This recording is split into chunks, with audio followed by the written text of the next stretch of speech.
पैठण येथे सामाजिक कार्यकर्ते पवन शिसोदे यांच्या फार्म हाऊसवर मराठा समाजाची महत्त्वपूर्ण बैठक पार पडली. नमस्कार, मी ऋतुजा. आपण पाहत आहात ब्रेकिंग महाराष्ट्र न्यूज.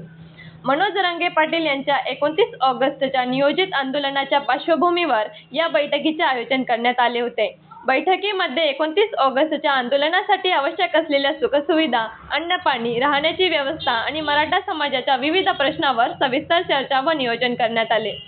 आंदोलनादरम्यान आंदोलकांची कोणतीही गैरसोय होऊ नये यासाठी गावोगावातून रसाद पोहोचवण्याची तयारी करण्यात आली आहे. या प्रसंगी माऊली पाटील मुळे, पवन शिसोदे, सुभाष नवसरकर, अनिल राऊत, साईनाथ कर्डिले, दत्ता निवारे, अंकुश काळे, विष्णू अण्णा बोडखे, महेंद्र भागवत, निलेश उडान यांनी उपस्थित समाज बांधवांना मार्गदर्शन केले. आंदोलनाची पुढील दिशा आणि रसदीचे नियोजन यावर वक्त्यांनी विशेष भर दिला आहे. या बैठकीला शेकडो मराठा समाज बांधव तसेच सर्व समाजाच्या वतीने नागरिक मोठ्या संख्येने उपस्थित होते. ही मराठा समाजाची शेवटची लढाई आहे. मनोजदादा जरांगे पाटील जे सांगतील तोच आदेश आपण सर्वांनी पाळायचा, असा ठाम निर्धार सर्व उपस्थितांनी यावेळी केला.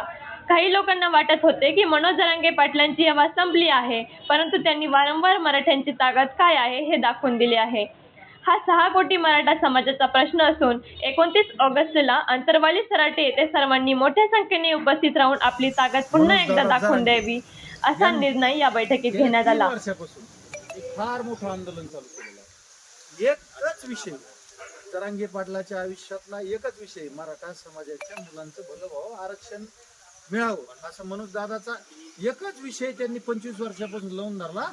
आणि तब्बल 25 वर्षापासून एक विषय लावून धरणे आणि त्याविषयी आंदोलन करणे आणि त्यालाही तितकाच प्रतिसाद मिळणे ही जगातली एकमेव घटना आहे. जगातली अशी एकमेव घटना आहे का जिचा वारंवार एकाच विषयावर आणि एकाच विषयाचा अभ्यास, एकाच विषयाची मागणी आणि त्यालाही जनतेचा तेवढाच प्रतिसाद. मित्रांनो, आज आपण पाहतो, आपण सगळेच आज समाजात वावरतो. समाजात वावरताना आज आपल्या तालुक्यातले प्रत्येक व्यक्ती, जिल्ह्यातले व्यक्ती आपल्या परिचयाचे आहेत, राजकारणी ओळखीचे आहेत. पण तुम्हाला सांगतो, तुम्हाला प्रश्न विचारायचा आहे, आज मनोज दादा सारखा राजकारणी तुम्हाला कुठं दिसतो का? आताच नवतर सरांनी सांगितलं की मनोज दादाचा पश्चिम महाराष्ट्रातला दौरा झाला. त्या दौऱ्यात मधुशेठ किती वाजेपर्यंत लोकांनी रात्री वाट पाहावी त्यांची, किती वाजेपर्यंत लोक थांबले पाहिजे असे सभेला? लोक 2, 4, 10, 20 नाही, 500, 1000, 2000, 5000 महिला सहित 2 वाजेपर्यंत लोकांनी त्यांची वाट पाहिली. 2-2, 5-5 हजार लोक एका ठिकाणी, महिला, मुली सहित, महिला, मुली, पोरं, बाळ, बारीक बारीक सगळे रात्री 2 वाजता. आता हे जगातलं 7वं नाही 8वं आश्चर्य. मनोज दादांवर लोकांचा एवढा विश्वास का आहे, तर तो माणूस आतापर्यंत कोणाच्या चहाचा लाजिंदार नाही, रुपयाचा लाजिंदार नाही. आज मनोज दादा त्यांच्या जाहीर सभेतून मंत्र्याला सोडित नाही, मुख्यमंत्र्याला सोडित नाही, सगळ्याला गोडी लावतो. आज तुम्ही विचार करा, मनोज दादाच्या जागेवर जर दुसरा एखादा व्यक्ती असता शिवाय देणारा, तर त्यांची या लोकांनी काय हाल केली असते? फार उचलबांगडी करून त्याचा कार्यक्रम करून संपला असता. पण रोज शाळेत देतो. आमच्या भाषेत आमची व्याख्या आहे, एकच व्याख्या आहे, आमचा नेता, आम्ही सांगतो बरं का, आमचा नेता येडा आहे आणि आम्ही त्यांच्यापेक्षा येडे. ऐका, पण एक शब्द कोणता आहे? आमचा नेता हे वेडा आहे, एकाच ध्येयाच्या मागे लागलेला आहे. आणि ती तुम्हाला सांगतो, आतापर्यंत जगात ज्या ज्या क्रांत्या झाल्या त्या वेड्या लोकांनीच केल्या आणि शहाण्यांनी त्या क्रांतीचा इतिहास लिहून ठेवला. शहाण्यांनी इतिहास लिहायचं काम केलं आणि येड्यांनी तो इतिहास घडवलेला आहे. म्हणून कुठंतरी त्या येड्याच्या गँग मध्ये आम्ही सगळेजण शामिल आहे, वेड्यांच्या गँग मध्ये. तरी आज ही आपली एक बैठक या निमित्तानं झाली, स्नेह भोजन झालं, स्नेह मिलन झालं. 29 तारखेला आज येथे जमलेल्या प्रत्येक व्यक्तीने मी मधुशेठला एक आव्हान करीन, सगळ्यांनाच आव्हान करीन, राऊतशेठला आव्हान करीन, सगळ्याच जणांनी आज तिथं कुठंतरी आमच्या मनोज दादाविषयी एक प्रेम ठेवून सगळ्यांनी 29 तारखेला जर आंतरवाली सराटीला दिसले तुम्ही सगळेजण, तर सगळ्याचा आमचा आनंद द्विगुणित होणार आहे. आणि मागणी आपली सरकारशी, आता इथं जमलेले वेगवेगळ्या जाती धर्माचे वेगवेगळे लोक आहेत, पण सगळ्यांनाच मराठा समाज हा मोठा भाऊ कायमस्वरूपी मोठा म्हणून घेऊन चालला, दुसऱ्या समाजाला एक लहान भाऊ म्हणून आत्तापर्यंत घेऊन चालला, आणि तीच भूमिका समाजाची कायमस्वरूपी राहणार आहे. कुठंतरी आज बऱ्याच ठिकाणी आंदोलनं वेगवेगळे प्रति आंदोलन केल्याचा प्रयत्न करण्यात आला. मनोज दादाच्या आंदोलनाला शहाचं राजकारण करून वेगवेगळ्या ठिकाणी वेगवेगळे आंदोलन करण्याचा प्रयत्न केला, पण त्याला कुठल्याही प्रकारे कुठल्याही ठिकाणी त्या लोकांना प्रतिसाद मिळाला नाही.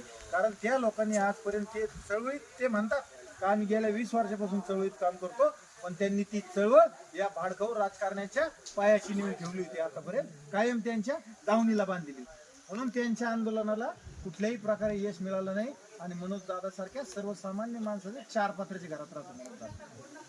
4च पत्र्याचे घरी अजूनही गाड्या घोड्या फिरणाऱ्या ह्या त्यांच्या गाड्याने हे सर्वसामान्य मराठ्यांच्या सर्वसामान्य इतर जातींच्या लोकांच्या गाड्या. आज त्यांना जी 2 करोड रुपयाची गाडी जी ज्या माणसांना वापरायला दिली डिफेंडर, त्या माणसाला ती त्यांना ती म्हणे तुम्ही जवळ लोक वापरता तो ते म्हणे मी बसत नाही वापरतोय गाडी. त्यांनी त्या गाडीची त्या भोसली सगळी माहिती घेतली, जो कोण आहे काय मग त्या गाडीत गाडीत बसले. त्यांच्याकडे काल परवाच एक जण येऊन गेला, तो म्हणजे माझ्याकडे 28 कोटीची गाडी झाला. किती कोटीची? 28 कोटीची गाडी मी तुम्हाला देतो. ते म्हणजे बाबा मला तो ही गाडी नको. तो म्हणजे मी हेलिकॉप्टर आहे माझ्याकडे, मी हेलिकॉप्टर घेतो. पहा तुम्ही त्या माणसाची काय कमाल. म्हणजे त्या माणसाचं फक्त प्रामाणिकपणा आहे. महाराष्ट्रात 2 नाव गाजतात, एक म्हणजे मनोज दादा जरांगे, दुसरं म्हणजे तुकाराम मुंडे. तुकाराम मुंडे असतात महाराष्ट्रात का त्या माणसाचा प्रामाणिकपणा आहे, दुसरं काही नाही त्या माणसाकडे. ते माणसाकडे त्याला काय राजकीय ते काय मुंडे साहेब म्हणजे गोपीनाथ मुंडे साहेबाच्या घरातले किंवा त्यांची वंशज असं काही नाही. ते मुंडे ते आडनावाचे, पण त्यांच्याकडे सगळ्यात मोठा आज जो गुण आहे तो गुण आहे प्रामाणिकपणाचा. आणि या प्रामाणिकपणाच्या गुणाच्या जोरावर आज इतिहास घडवता येतो. हे 2 व्यक्तींनी आज आपल्याला दाखवून दिले आहे. एक म्हणजे संघर्ष योद्धा मनोज दादा जरांगे आणि दुसरे म्हणजे तुकाराम मुंडे.